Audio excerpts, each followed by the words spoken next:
Does the Torah mention UFOs?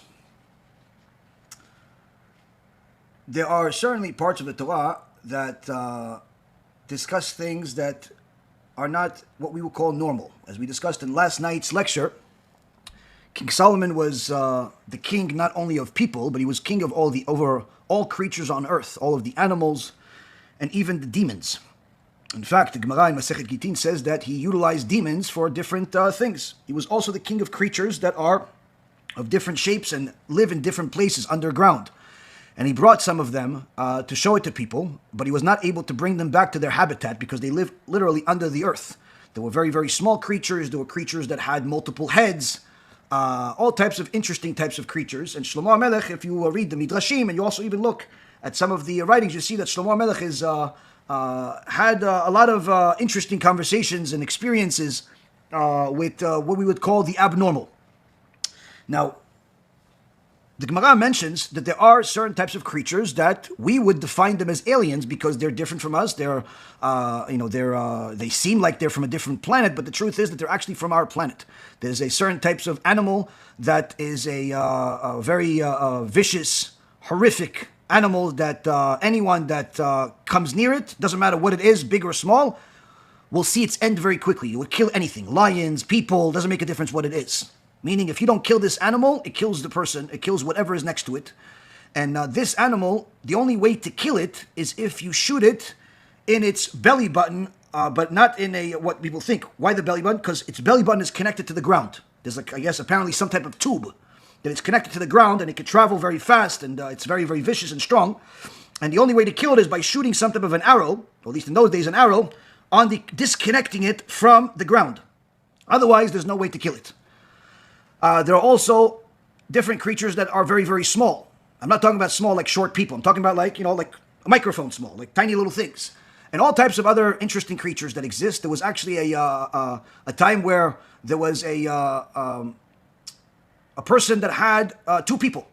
It wasn't a person with two heads. It was two people connected. Came to Shlomo HaMelech, and actually I think it was three people. Three people in one. Came to Shlomo HaMelech and said that they had an inheritance, and one of the people, even though they're all connected, feels like he deserves more than the others. And they were arguing among them who deserves the most.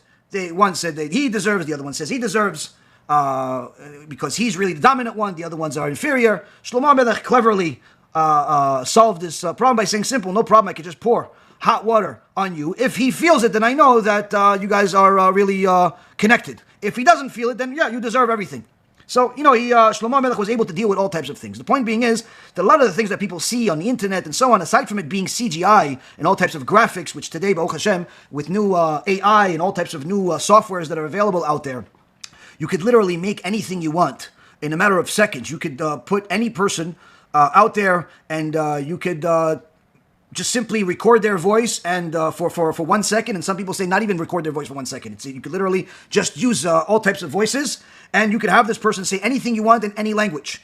Or you could have a person take a picture of a person, and they could literally turn it into a film of that person doing whatever it is that you want them to do. They took, I believe it was the chief idol worshiper, the Pope, and they put some type of clothes on him from some type of fashion company, and they did the same thing with the Donald Trump, and they did it with a bunch of things. So the point is that today you could do a lot of things. Needless to say, this is not new right now. There has been things that are similar to this already for years, where you could use all types of CGI, computer technology, and simply also just the people that know how to do arts and crafts. They can make things, and they can make it look like there's a UFO, there's an alien in the world. So that's number one. Number two, even if something does exist, someone saw something, it doesn't necessarily mean that this thing came from a different planet. Because as I said, Shlomo HaMelech had access to all types of creatures that other people saw. He brought them in front of people, in front of thousands of people. That we would call them aliens if we saw them, but they're not aliens. They live in this world. They just don't live in New York and in California, on the 15th floor. They live in different places, underground, in different parts of the world that are uninhabited. There is very, very little knowledge about the world. Unlike what people think, where people are already trying to, explore outer space, the truth is that the majority of the planet, of our planet, is uninhabited, unexplored, unknown. No one has been there. No one lives there. No one knows anything about it. And I'm not just talking about Antarctica and Greenland where it's all ice. I'm talking about the jungle, places in Africa. There's a huge amount of land all around the world, even in America, that's completely unknown to anybody because no one's been there. So people think that just because something is on some map, therefore we know everything that's there. It's completely false. So there's a lot of things that we don't know about the world. That's number one. Next thing is, you also have to know that reality is not dictated by what people think. Rather, reality is what's written by God. If it's written in the Torah, it exists. If it's not written in the Torah, it simply doesn't exist. Doesn't exist. Now, I don't mean that it doesn't exist in a sense that it's literally doesn't exist, meaning that when I say it doesn't exist, it means that it'll never interact with you, me, and the larger part of society.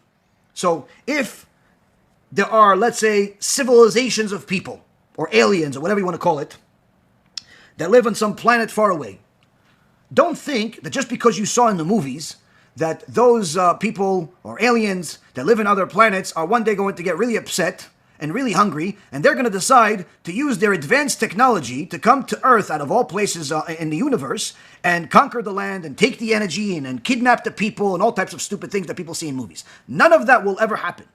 How do I know for a fact without knowing the future? Simple. It's not written in the Torah. Anything that's relevant to our lives throughout all of history, from the beginning of the world until the Mashiach comes, is written in the Torah.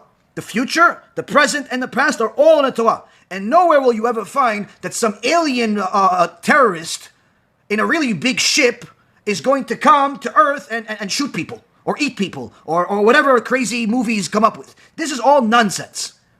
This is all shtuyot. This is all things that people make up in their imagination because they have nothing better to do. So none of that will ever happen. The same thing with a lot of these sci-fi movies where they give people the imagination that the world is going to be destroyed by all types of things. None of that stuff exists. There are certainly prophecies about the end of days of how there's going to be a big war, how there's going to be certain earthquakes and major disasters, but all of that is detailed by the prophets. Anything that's not there does not exist. It only exists in people's imagination. So if the question is, are there creatures that look different than us? The answer is 100% yes. We know that for a fact because we see it in the Torah. Are there creatures that exist in, let's say, some type of civilization in other planets? That's a possibility. Will they ever come here? No. Will they ever influence our life? Absolutely not. Why? It's not written in the Torah. Anyone that tells you otherwise is simply making stuff up. Simply making stuff up. So it's important for you to know that reality is determined by what's written in the Torah and not what's written in Hollywood.